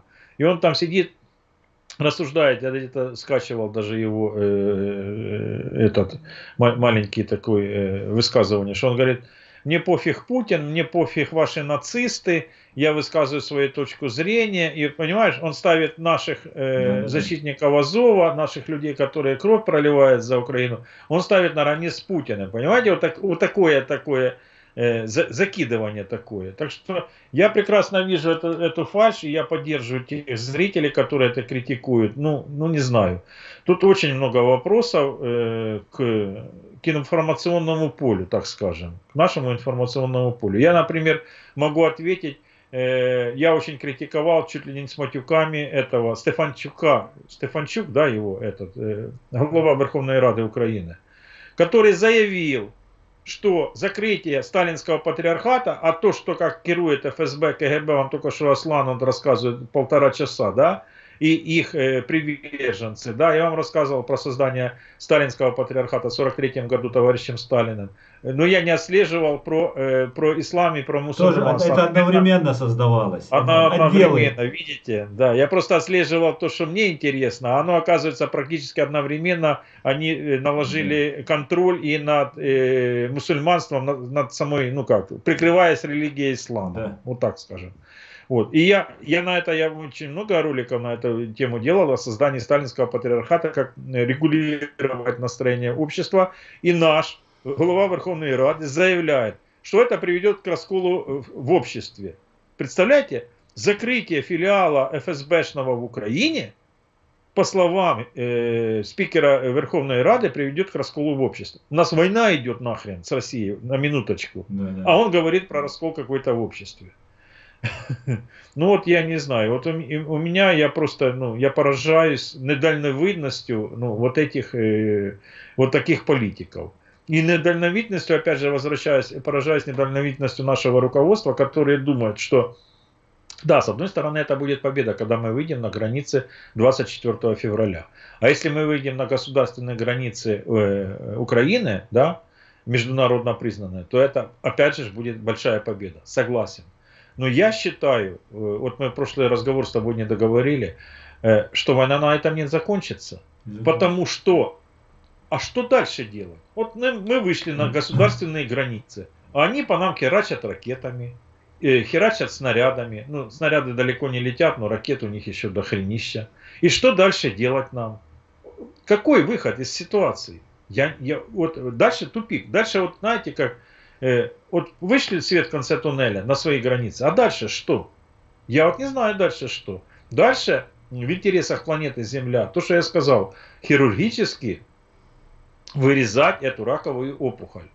на этом месте, на месте этого образования, которое назвали федерацией, даже не русским словом, кстати, я обращаю внимание сейчас всех, что они свою страну назвали не русским словом федерация. Это не русское слово. Вот Союз Советских Республик, да, был хоть союз, они даже и тут название украли. Так вот, я считаю, что такого образования, как федерация, быть не должно. Должны образоваться независимые государства, и эти независимые государства должны, по их желанию, подписывать какие-то конгломерации со своими соседями, к примеру. Иначе вариантов нету. Потому что если мы оставим это все недозавершенное, мы получим то же самое через 20 лет, они соберутся силами, и опять начнется то же самое. Да. Один к одному. Только вот они смеются, да, что ха-ха-ха, вы свою страну сначала сохраните, а потом валите Российскую Федерацию, то есть занимайтесь развалом. Согласен. Развалом, опять же, большая проблема. Некоторые говорят, один из вариантов это дворцовый переворот. По дворцовому перевороту я тоже излагал свою мысль. Вот Аслан меня может сейчас поправить. Дворцовые перевороты делают в основном военные. Демократические структуры не могут сделать дворцового переворота. У них нет ни финансовой возможности, ни военной возможности. К примеру, военный переворот или дворцовый переворот на России могут сделать Патрушев, например, или другой какой-то чиновник, которого мы фамилию даже не знаем, которого подставят. Да? Вот он может сделать какой-то военный переворот, и в случае этого военного переворота власть поменяется. Но будет ли лучше для меня или для Аслана, если станет какой-то вообще такой же самый, как Путин? Только который не будет сомневаться, нажать на красную кнопку или не нажать. Вот тоже проблема. Спасет ли дворцовый переворот или остановит ли дворцовый переворот вот эту войну, которая идет сейчас? Как ты думаешь? Не остановит, Сергей. Не остановит. Только ведет эту войну не Путин. Об этой войне говорил еще Джохар Дудаев в 94-м, 5-м и 6-х годах. Буквально за месяцы до своей гибели. Как генерал советской армии, он не был пророком, провидцем и так далее. Он был советским генералом и очень большим интеллектуалом. Поэтому он просто владел информацией и знал, что после Чеченской республики будет Крым и дальше, дальше, дальше. Империя будет расширяться ровно до тех пор, пока ей будет хватать силы расширяться. Как только у нее перестают хватать силы, она останавливается, накапливает силы и снова начинает идти. И вот так она и стала самой большой страной в мире. Поэтому дело не в Путине или даже в Патрушеве. А я считаю, Патрушев больше даже преступник, чем даже Путин. Потому что это такая же тварь, которая взрывала и свои же дома и топила чеченцев в крови и так далее, и так далее. Поэтому сменить Путина на Патрушева тоже никакого смысла нет. Это целая система КГБ. Их дети, их внуки, вот эти Гудковы, которых мы видим, они тут в Европе ошиваются где-то. И они представляют себя какими-то новыми русскими, хорошими русскими и так далее. Нет.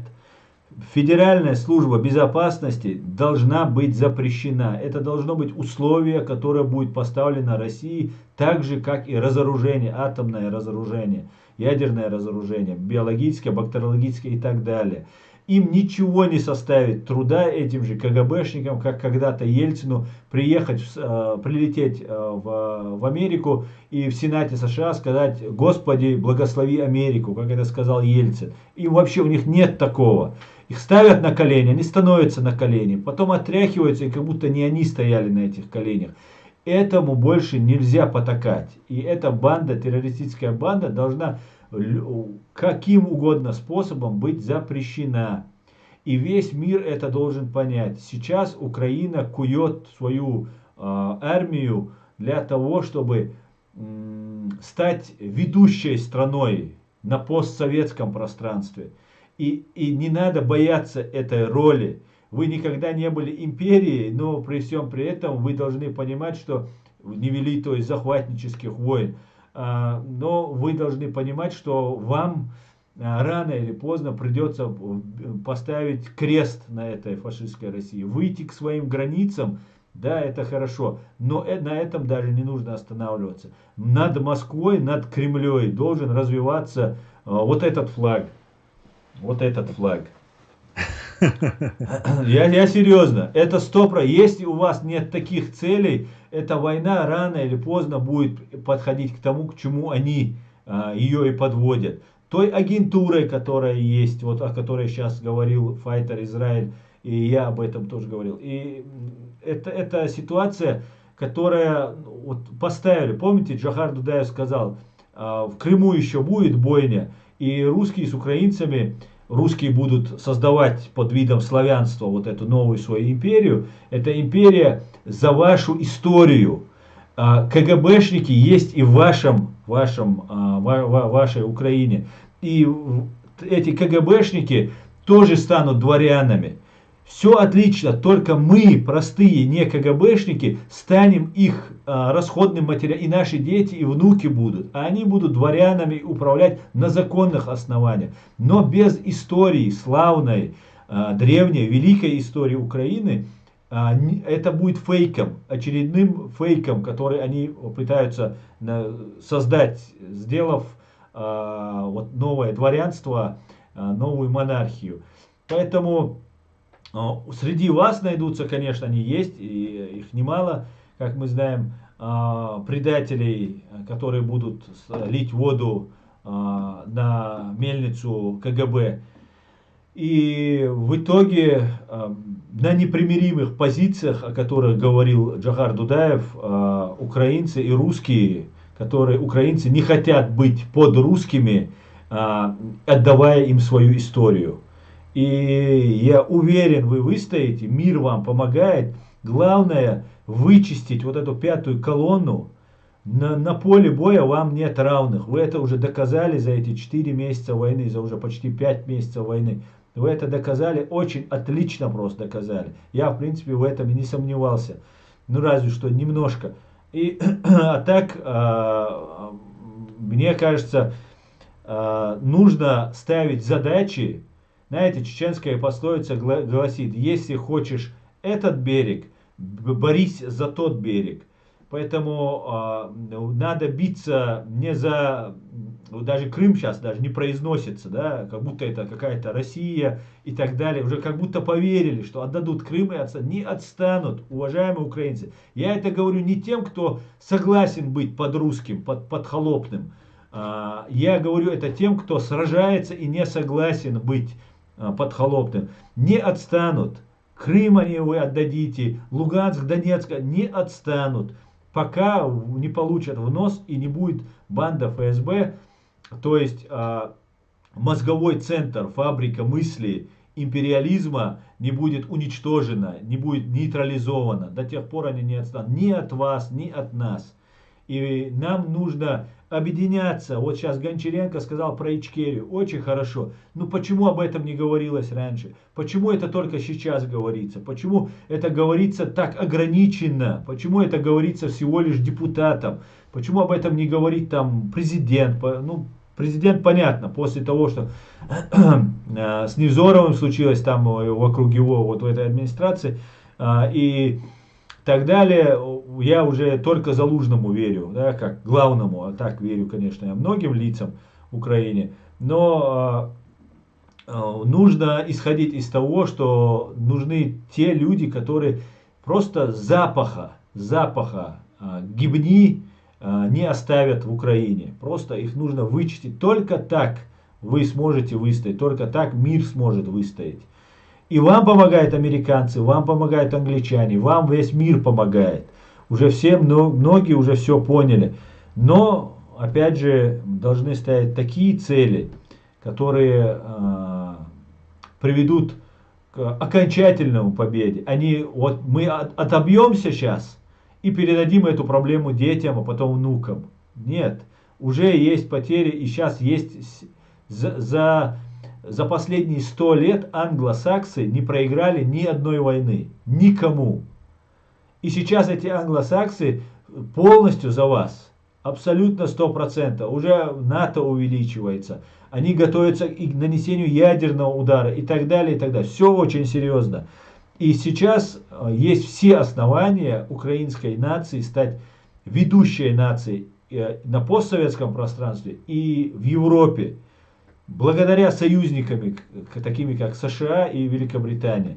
Поэтому ставьте цель не уничтожение какого-то там человека с 3 классами образования и делать из него врага. Я имею в виду Рамзан Кудырова. Я имею в виду, ставьте цель ФСБ. Вот наша цель. Вот настоящий наш враг. Вот и ГРУ, гнездо, мозговой центр военных, и ФСБ. Вот это главные носители вот этой заразы. В первую очередь, конечно, ФСБ. Конечно, рабочая лошадка это военные, ГРУ, которые больше всего убивают и так далее, и так далее. У них много информации. Но мозговой центр это ФСБ и потом следует ГРУ. Если их вы будете определять, на всех каналах вы их будете называть террористами, фашистами, виновниками в гибели десятков уже тысяч украинцев, разрушенных городов и так далее. Вот в таком случае начнется конец вот этой империи. Их не так много. И даже телевидение прекратится, и пропаганда прекратится, которая льется, потому что вы начнете бить адресно, пофамильно, персонально, по кому нужно. Вот в таком случае будет победа. В остальном случае это будет затяжная война, опять потери, опять убийства. И не дай бог Запад перестанет помогать. А это тоже не нужно исключать. Не хочу никого пугать этим, но были случаи, когда поддерживали, это пример и Чеченской республики, Ичкерия, нас поддерживали и так далее, и так далее. Но потом что-то сложилось так, русские сделали более выгодное предложение, и потом сказали, ну ладно, чеченцы, будьте внутренним делом России и так далее. И то, что случилось с чеченцами, вы все и так, ну, по крайней мере, многие знаете. То же самое было в Сирии, когда демократическая оппозиция поднялась против Башара Асада, и Европа поддержала. Единственный момент, Америка и Великобритания очень придерживается своих обязательств, в отличие от Европы, которая, ну, вообще не постоянно. Вообще, когда если ветер, евро-ветер или долларовый ветер дует в одну сторону, может быстро поменять. Даже несмотря на то, что существует инстинкт самосохранения. Ну вот, надеются, что нашей кровью смогут отделаться и до них не дойдет очередь. Поэтому сейчас, конечно же, вопрос стал таким, в клинч вошли Америка и Россия, что если сейчас Америка как-то или поменяется администрация, и что такого, я уверен, не произойдет, но даже если такое могло произойти, то Америка перестанет быть той Америкой, которой она была. Все, и она должна будет уйти с геополитической сцены мира. А этого нет, не произойдет. Америка на подъеме, она финансово, политически очень сильна, и ее, до ее заката еще, наверное, века. Наверное, века. Поэтому вот как-то так, Сергей Иванович, как-то так. Да, если твои слова еще, ну, вошли в голову этому нашему голове Верховной Рады, вот то, что ты сказал, который говорит, что это сейчас не на часе, потому что несет раскол в суспільство, а именно война за мозги, это самое главное. И нас тут просили, один в чате зритель немножко, ну, он опоздал просто к стриму, что вы не говорите ничего про Винницу. Говорили в начале стрима. И я выражаю свои соболезнования всем погибшим, не только в Виннице, всем украинцам, которые погибают каждый день. Мои искренние и глубокие соболезнования всем родным и близким, всему украинскому народу. Спасибо. Від ракетного, інформація на 20 годину. Від ракетного удару у Вінниці вже 23 людини загибло, 5 поранених у критичному стані. Поранених більше, а 5 у критичному стані. 64 людини в лікарнях. За даними рятувальників, загинуло 23 особи, із них 3 дитини, на жаль. Звернулися за допомогою 115 людей. Госпіталізовано 64, в тому числі 2 дитини. У важкому стані перебуває 34 особи, 5 у дуже критичному стані. Пошуково-рятувальні роботи тривають. Сьогодні вранці, 14 липня, росіяни вдарили ракетами по центру Вінниці, у результаті чого виникли пожежі. За даними Генштабу, місто вразили 3 ворожі ракети, ще 2 було знищено зенітно-ракетними військами в районі села Рахни Вінницької області. Командування повітряних сил повідомило, що удар по Вінниці росіяни здійснили ракетами «Калібр», які випустили з підводного човна у Чорному морі.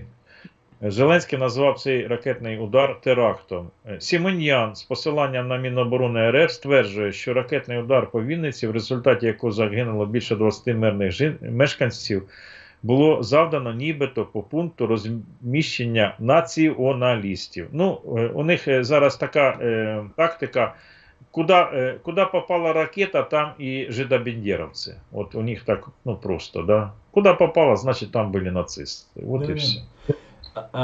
Еще, знаешь, вот нанесение ударов по мирным гражданским объектам, по мирным городам, мирным объектам, говорит о чем? Когда я постоянно смотрю, подписан на Генеральный штаб Збройных сил Украины в Фейсбуке, и каждый день стараюсь каждый день смотреть потери, которые фашисты несут, и об этом сообщает наш Генеральный штаб.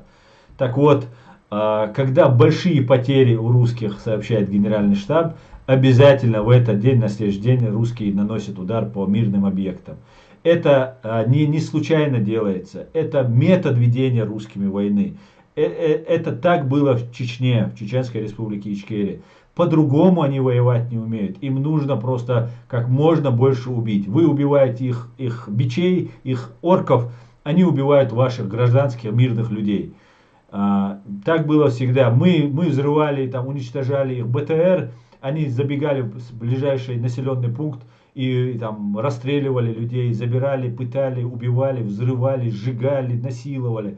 И это было не в Чечне начато, и не сейчас в Украине это происходит в первый раз.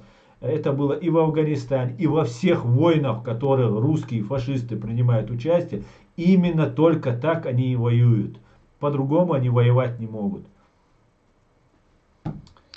Да, к сожалению. Да, спасибо, Аслан, что вот пообщался с нами, разъяснил некоторые подробности. Да, я думаю, что нам надо всем сейчас объединиться вокруг наших сбройных сил. Да. Мы сейчас, каждый блогер, каждый зритель канала помогает кто чем может. Вот, и сегодня, кстати, я списался с ребятами, которым отдал свой автомобиль. Машина працює, фото там я не показав, сьогодні наступного разу покажу фото. Хлопці живі, здорові, молодці, воюють. Саме головне, що воюють. Саме головне, що воюють. Машина повна зброї, вона їм допомагає, вона якраз на нулі. Это просто зрители, может, на канале Аслана не знают, мы тут помогаем армии, как можем. И с помощью канала Киевская Русь уже 6 автомобилей с активным участием моего канала уехало на фронт. А один из них я лично купил за деньги, которые вот мы насобирали с нашими зрителями. Вот. Я считаю, это хоть что-то, хоть маленькая какая-то, потому что вот есть блогеры, которые купили там по 100 этих квадрокоптеров, некоторые блогеры купили десятки автомобилей. Смотря у кого какая аудитория и кто сколько финансово может. Некоторые, я вот всегда зрителям говорю, некоторые люди, которые донатят, пенсионерка, которая пенсия там 3000 рублей, ее 100 гривен, извините, гривен, да, ее 100 гривен существенно больше весят в ее жизни, чем человек, который перечислил из Соединенных Штатов Америки, например, $100. Потому что разные весовые категории, разные возможности помочь. И так люди помогают. Спасибо всем, кто помогает. Спасибо всем, кто подписывается на проукраинских блогеров. Подписывайтесь на канал Аслана. Ссылка закреплена вверху. Я думаю, встретимся, обговорим более успешные наши победы там через месяц-два. Обязательно. Мы будем с тобой на связи в любое время. Да, давайте. Мы тоже, Сергей, тоже хочу сказать, что мы тоже не сидим без дела. постоянно информационно поддерживаем. 3 с моими товарищами, которые проживают в Вене, мы собрали гуманитарную помощь, отвозили они, скидывались на дрон. Тоже в силу своих возможностей тоже не остаемся в стороне, помогаем и будем помогать до полной победы Украины. Слава Украине, слава Героям Ичкерии. слава Ичкерии. Все, берегите себя, все интересное еще впереди. Да. До свидания.